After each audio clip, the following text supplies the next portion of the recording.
good morning, and very good morning. Welcome to the show. Welcome to VUEGRAPHY. I hope you guys doing great. Uh, Today topic is very interesting, and it depends usually on person to person. But I believe most of you will agree what I'm going to share with you next. So today's topic is what is more important, the camera or the lens. So that's we are going to talk about. What happened lately, like a couple of days ago, like again, I was part of the WhatsApp group chat, and there was a conversation going on about some wildlife photography, especially bird photography. One of the gentlemen said that he shared an image, and obviously everybody was asking, okay, which lens you used, which camera you used, and he was like, I don't know why he's trying to hide, but he said the the it doesn't matter what camera and lens you used. And when I was reading it, I was like, wait a minute, let's pause this conversation right over here. How come the camera and lens is not important, and especially the lens, because it was a bird shot taken from 400 millimeter. And then I start having a conversation with the guy, and I ask him, how come can you get the same shot with 50 mm, or you can get the same angle of view with 20 mm or 14 mm. Of course, you use telephoto lenses. Okay, you used 80 to 200. He used 80 to 200, 80 to 400 lens for that shot, and he used Canon R6. So my question was, then I asked him, what if you use 50 mm on R6? Can you could have get the same shot? And he said, oh, of course not. That's it, is exactly that's the point. Lenses are more important than camera bodies. Let me share with you how. If you have a very good, decent lens, I'm not talking about exotic lenses like 400 2.8, 500 f4, 600 f4. I'm not talking about those lenses. I'm talking about general purpose, consumer grade wildlife lenses. Let's take wildlife, bird photography as an example. So you will get the idea.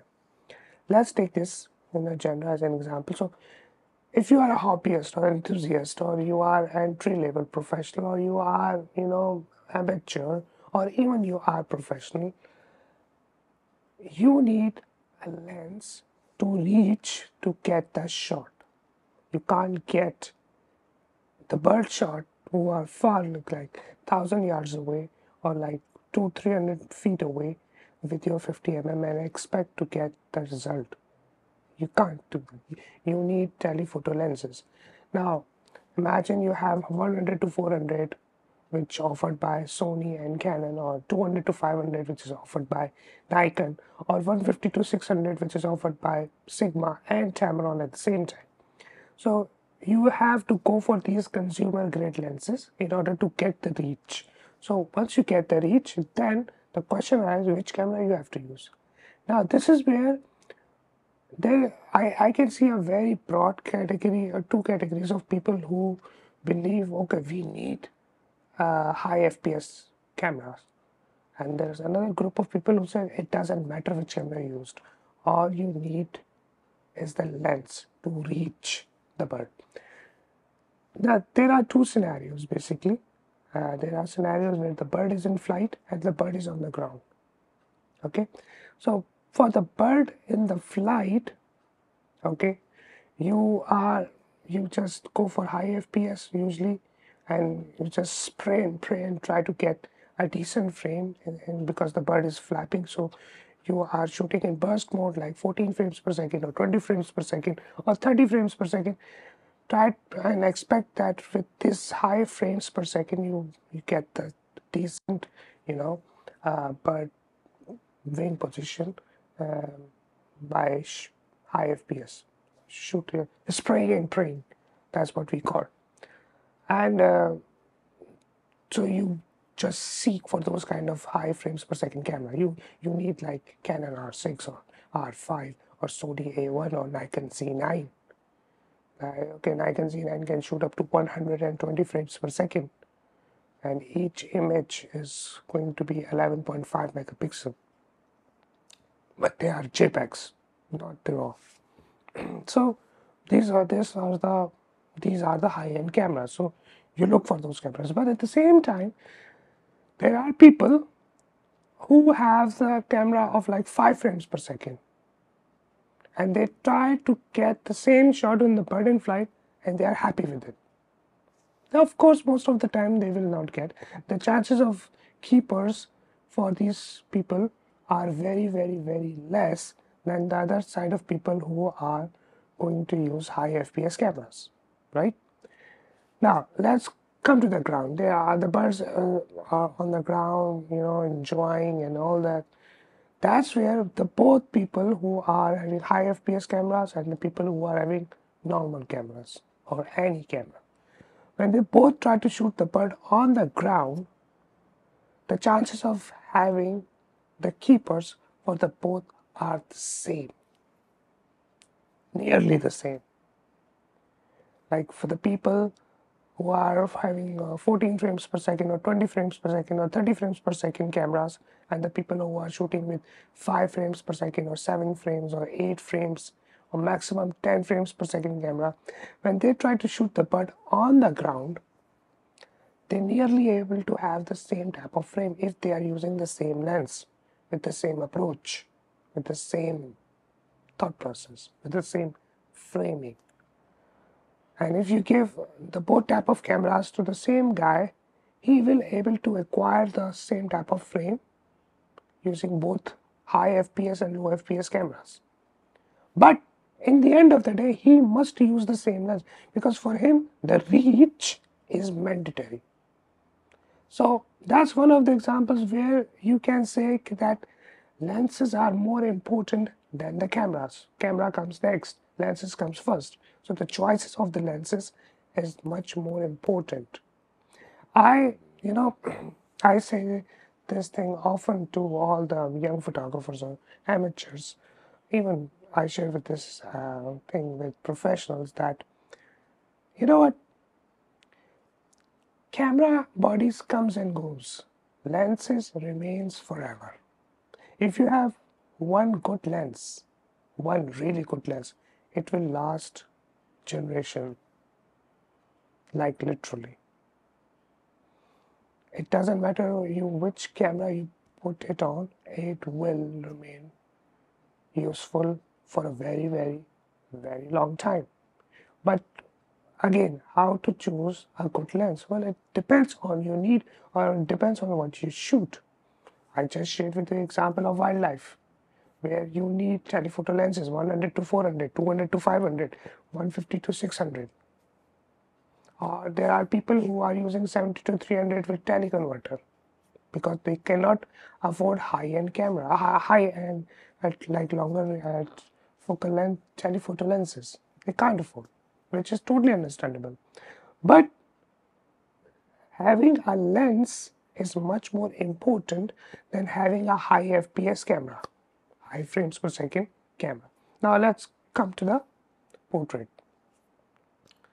In a portrait, you have 85, okay, and you have 105 or 50 for the taking the portrait, and let's say 51.8, 85 1.8. You have these two lenses, and you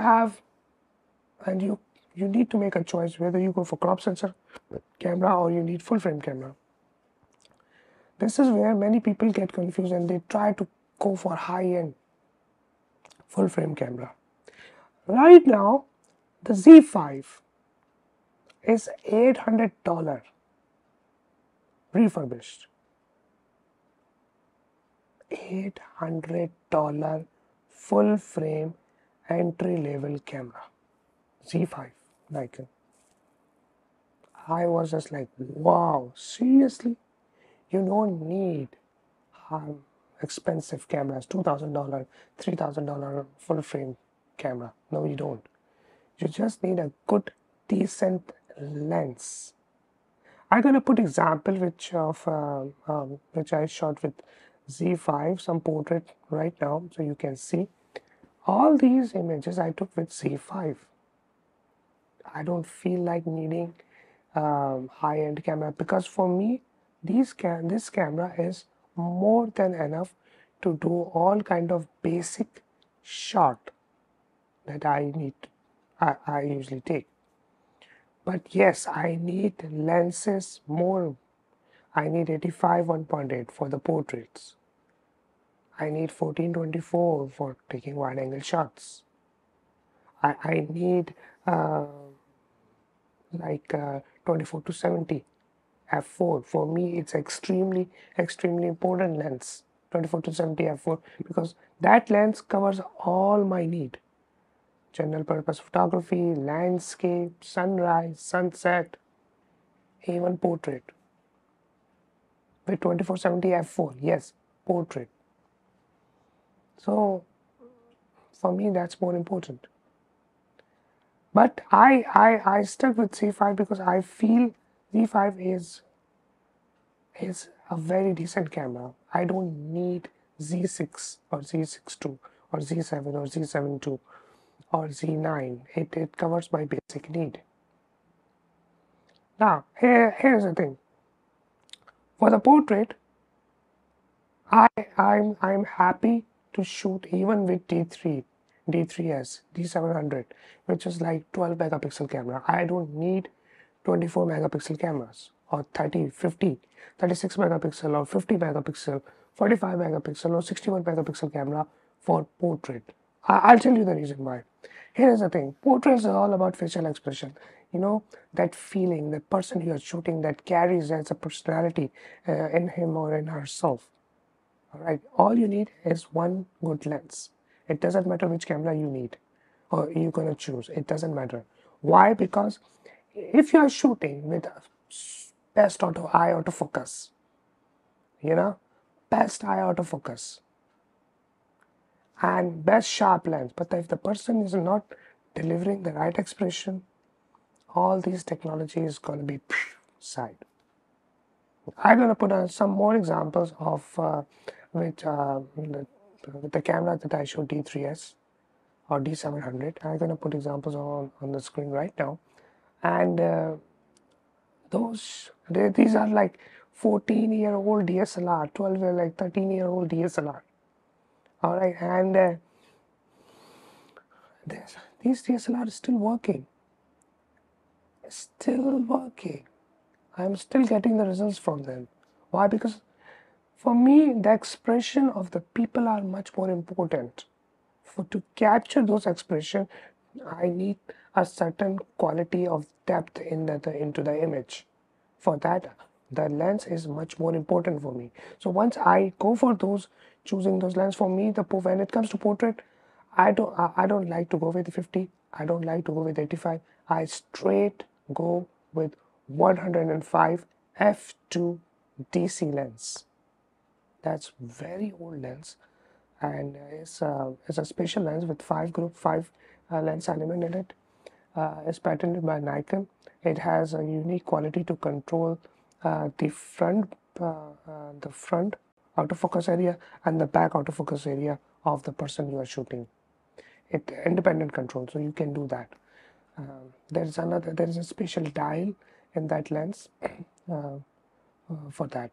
So I always go for that 105 f2 DC lens. Is mechanical screw drive lens, so you cannot use on D5000 series or D3000 series Nikon camera bodies. Even you can't use that lens on any Z mount camera. You can't use it because it's screw drive autofocus. So you need D7000 series, D800 series, D700, or D3, D3S, D4, D4S, D5, D6 cameras. You need this. So for me, when it comes to portrait, I just go with that lens because for me that lens renders the image in such a pleasing way that you just can't believe. It's sharp. It's really sharp. Sharp from the center. The edges are not sharp of that lens. But who cares about the edges when it comes to portrait? Because you care more about the person in the front, right? And from the front, that lens is enough sharp. I use that lens on D700, D800, D800E, D810, D850, and D3S. So I use that lens on almost every high-end full frame and even the low-end full frame DSLR, and I just love the way it renders, because in the end it doesn't matter for me if I shoot with 12 megapixel D3s or I am shooting with 45 megapixel D850. It doesn't matter for me. The expression is much more important, and to capture the depth which creates that feeling, I need that lens. Camera, it could be anything. It could be any camera for me, because in the end, on the internet, nobody cares. In the Instagram or at the website or Facebook, nobody cares. You shot with 12 megapixel or you shot with 45 megapixel or 50 megapixel or 61 megapixel. It doesn't matter, because on the mobile screen, it all looks the same. It all looks the same. But the depth that you will capture, that facial expression of the person that you're shooting, that you capture, everywhere and everybody will going to notice that. Nobody is going to notice the resolution, because once you add it and all that, ultimately you're going to export on the Facebook. It will be only 2 megapixel upload. For your portfolio, yeah. For your personal use, yeah. 12 megapixel, 45 megapixel, big difference. But only if you're shooting prints. How many times you print? Again, very unlikely that you print. For professional use, yes, you need high resolution camera for the studio. For the studio which requires still photography, still life photography, or product photography, or architecture photography. That's where you need high resolution cameras. Low resolution cameras mostly they are good, but high resolution camera will give you more room to crop. That's what the advantage of high resolution cameras. So that's the portrait has been given. Now let's talk about architecture. Architecture photography is all about lens. The wider the lens that you choose, the better for you, because you have to capture the whole lot of building. Okay, you can use any camera, even crop sensor, entry level. You still can get a shot. Capture at base ISO, put the camera on tripod, base ISO, good lens, all you need. It doesn't matter which camera you have, and you still get a shot. I shot architecture with Z30, which is entry level vlogging camera, and I still get the very best out from it, because the lens was enough to give me everything. All you need when it comes to architecture, shift lens, tilt shift lens. Well, tilt, maybe not, but shift lens is very important for capturing architecture. I have made a whole video about the shift lens, and I'll try to share it somewhere over there, so you will get to know. Shift lens is very, very important for architecture. Again, it doesn't matter which camera you used, those shift lenses. Now, some may argue, well, we need a camera with good dynamic range for the architecture. Well, you can bracket the shot if the camera high dynamic range camera is not affordable. You can bracket the shot, exposure bracketing. But in order to capture, and before you even capture the bracketing, all you need is a good wide angle lens with shift lens. So again, lenses are more important than the camera. Now, what about what's next? Product photography.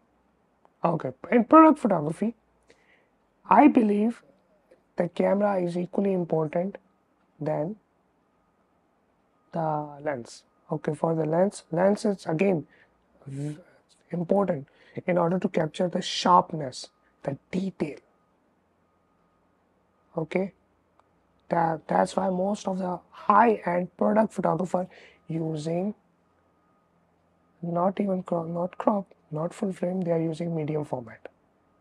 Why? Because medium format can help them to capture the detail, because most of the medium format are high resolution 50 megapixel and above cameras, and their lenses are all sharp. and the dynamic range of medium format is always higher than the full frame. So for them, everything matters. So when it comes to product photography, the camera and the lenses both are equal when it comes to product photography. What about event photography or wedding? Again, composition and depth matters when it comes to wedding or event photography. You need wide angle shot to cover the gathering or entrance or the bride and the groom. It doesn't matter which camera is behind. You try to get a silhouette shot of the bride preparing herself, getting ready, or the groom shot getting ready. All you need is a lens. Camera, again, it doesn't matter. Now of course, now most of the wedding photographer will going to say blah blah blah. How come you are saying that we need the camera with the best eye autofocus to capture blah blah blah? Well, you know what? Before even the before even this eye autofocus technology invented, or it was the mirrorless was even exist, all the wedding photographers were using DSLR, and their work was much more pleasing than what we are seeing right now, because they used to push their creative mind back in the days using those so-called mediocre technology, uh, old technology, DSLR technology, and the old lenses. They're still able to get sharp lenses or sharp photos. They're still able to capture the moments. They're still able to capture even in the low light. Every shot of them mostly were the eye were in the focus. Why? Because they were handling everything by themselves and they are pushing their boundaries. Now these high autofocus and all this, they are making us lazy. We are just lazy. We put everything on onto the camera and expect it to do. And if the camera is missing, we are blaming the brand. How come you are blaming the brand? I mean seriously. If you are lazy and you don't know how the machine operates and you are blaming the brand, well, that's another topic to discuss. But I believe, how come the old guys, like the 10-year-old, 10 years, like 6, 7 years and before, all the wedding photographers were able to make some stunning images. But now we don't see those kind of stunning images anymore. Everybody, because jumps in, most of the uh, people are, they are jumped into the world of photography using these eye autofocus technology and all these videography lenses for which built for the mirrorless world, and their work is average. You may dislike me on what I just said, but that's the truth, because you guys not meant to be a photographer at the first place, but you jump in based on the technology available and you think you are a photographer. Well, your work defines how good you are when it comes to photography. And most of the guys' work when it comes to wedding are same. When they are the same, so it means that that's another topic, I believe.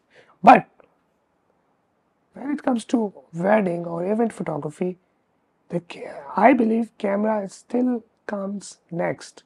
Lenses is still on the top. You need 70 to 200. You need 85. You need 35. You need 14 ultra wide for the group shots. These focal lengths are important. You can't live with that. I have a very, very, very good friend of mine, Calvin, uh, and he's a full-time professional photographer, wedding photographer, uh, and I love his 35 millimeter work. The way he used 35 millimeter is stunning. I'm gonna put his Instagram handle somewhere over here, so you will get to know. You just go to his Instagram and see his work. Amazing, 35 millimeters specifically. He able to capture those moments of the wedding with 35 in his own unique style. It doesn't matter for him if you're using Z6, Z7, Z9. All he needs 35 millimeter, and he's like bang, bang, bang. Okay, some of you may gonna say, well, for event and wedding, we need camera with who can handle high ISO. Well, if you want to use camera which can handle high ISO, then go for 12 megapixel, because 12 megapixel where you will easily shoot at high ISO because of the bigger pixel pitch, not the high resolution cameras which has the smallest pixel pitch. I'm just saying that that's the technical base, that's a technical logical answer. You don't need 60 megapixel, you don't need 50 megapixel for high ISO capability. All you need is 12 megapixel or maximum 24 megapixel. That's it. That's why I'm more than happy to shoot with Z5, because Z5 gives me 24 megapixel, more than enough to handle everything. And I mean everything. What happens is, when you increase the resolution, when you increase the number of megapixel, your high ISO capability comes less. You're getting more noise. Okay, so if your megapixel are less, you can handle, you can easily shoot high ISO. Okay, so number of pixel increase, the ISO capability decrease. But there is a point where you get both equal, even, and this point is 24 megapixel. So at 24 megapixel, you will get the best of both worlds. You get enough resolution, you get enough high ISO capability. So 24 megapixel is that roof, that ceiling. Shoot with 24 megapixel, you can shoot in low light, broad daylight, you'll get decent amount of dynamic range, color accuracy, blah blah blah. But again, in order to capture, in order to get that decent amount of dynamic range, you need lenses. So let me try to wrap up this video, because it's quite long now. I believe, and I still believe, lenses are more important than the camera bodies. I have a bunch of lenses with me, some very unique lenses which renders the image so great. Like I just said, 105 millimeter f2DC. That lens renders the image like 3 dimensional. 50 millimeter f1.2s for the Z mount renders the image in 3 dimension. Another favorite favorite portrait lens, 180 millimeter f2.8 D type. Amazing lens, amazing lens. When I shoot those lenses with D3, D3s, or D700, I don't have to worry about the white balance. I don't have to worry about anything. I know that those camera will able to handle the scene which lens going to render. For me, lenses are always the first priority to cope. I have some unique lenses which only 40,000 people in the world have. Now imagine there are millions of photographers, but there are some unique lenses which are made only in the quantity of 40,000. Somehow I able to get one. Yeah, it was a great catch. It was now you definitely want to know which lens it is. It is Nikon 15mm f 3.5. It's a rectilinear lens. Yeah, that's the right word. And it has zero distortion. All metal made, spherical lens, and only 40,000 unit made. Of course, that lens is not perfectly sharp lens, but it was the ultra wide back in the days. I don't know how old, like 30, 40 years old lens it is, and it's one of the very unique lenses. There is another much more unique lenses than 15f 3.5, which is 13mm f 5.6 rectilinear lens, AIS. 13mm f 5.6 AIS. That lens only 350 units made. That lens is exotic. It's the widest lens Nikon ever produced, and it's very expensive. Somehow I got this 15mm 3.5 AIS somebody was selling on eBay at a very cheap price, and I I got it. So, and still there are much more unique lenses I have, which are mostly and 42 screw mount, Meyer optic girdlets with soap bubble bokeh, unique lenses. So I know when the good lens I see, and I just always try to. Yesterday I shot with Carl Zeiss 180 millimeter 2.8 Jana, Carl Zeiss Jana 180 millimeter f 2.8, but it was made for medium format 645, and I used it on Fujifilm GFX 50R using the adapter, and the result,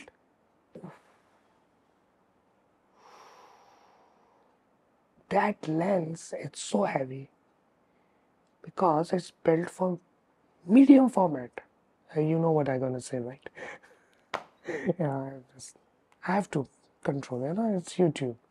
Anyway, so yeah, that I shot with that lens of some portrait, and it was amazing experience. I shot it after a very long time. So that's it.